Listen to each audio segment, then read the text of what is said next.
Госпожо Петкова, защо според вас бяхте освободени като кметски наместник на село Проход? На този въпрос аз няма как да ви отговоря. Освободен съм по член 46А, точка 3 от Закона за местното самоуправление и местната администрация, без предизвестие. За причината може да попитате кмета на община Средец, инженер Иван Жабов. Как реагираха на това жителите на село Проход?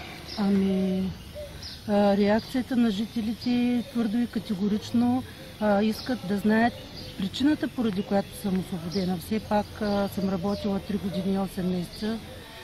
Изпълнявала съм задълженията си съвестно и отговорно. За много кратко време, в рамките на 2 дни, се събраха над 80 подписа в моя подкрепа. Има подписка, организирана и инициирана от тях. Това е тяхната реакция.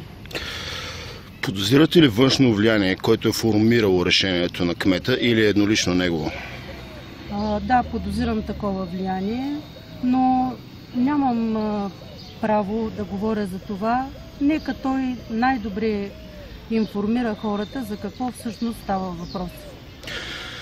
Имате ли обяснение на обстоятелството, че оставката ви беше поискана 3 месеца преди наближаващите местни избори? Да, обяснение имам. Моята оставка беше поискана първия път на 14 май, като за това беше изпратен господин Сергей Стоилов, служител в община Средец. И аз тогава обаче беше дали аз доброволно да си подам молба за напускане, на което аз естествено, че отказах. Кмета от тогава обеща, че ще дойде в селото и ще се запознае с нещата, които се случват, но кмета така и не дойде. От 15 май излязах в отпуск 6 дни за 2014 година, полагащ ми се. По време на отпуската не кмета, а господин Божидар Божинов и Пейо, даже не му знам и фамилията, ме посетиха с молба да остана да работя като кметски наместник, тъй като хората ме харесват и искат аз да съм човека, който остана. Категорично им отказах. След това последва и второ такова посещение. Естествено не пак от кмета, а от Пейо Георгиев, мисля, че се казва, ако лъжа за фамилията, просто не съм сигурна. И аз категорично отказах да работя втори мандат. Може би това също е причина за моето освобождаване. Защо отказахте да подкрепите за втори мандат кметът Иван Жабов? Поради много причини. На една от тях на 1 февруари имаше наводнение в нашето село. Бяха наводнени много къщи.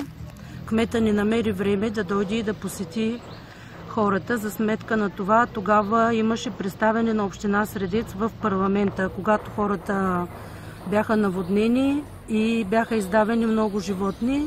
Има много неща, с които не съм съгласна.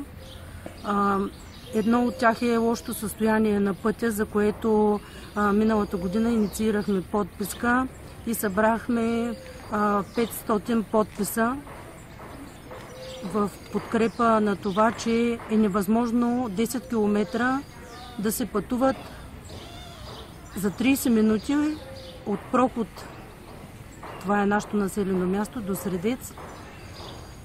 И беше предоставена тази подписка лично на кмета на общината. Има и много други причини. Винаги съм работила и съм защитавала интересите на хората. Никога не съм се ръководила от това кой, каква политическа сила е привърженик и какви политически възгледи има. Благодаря ви.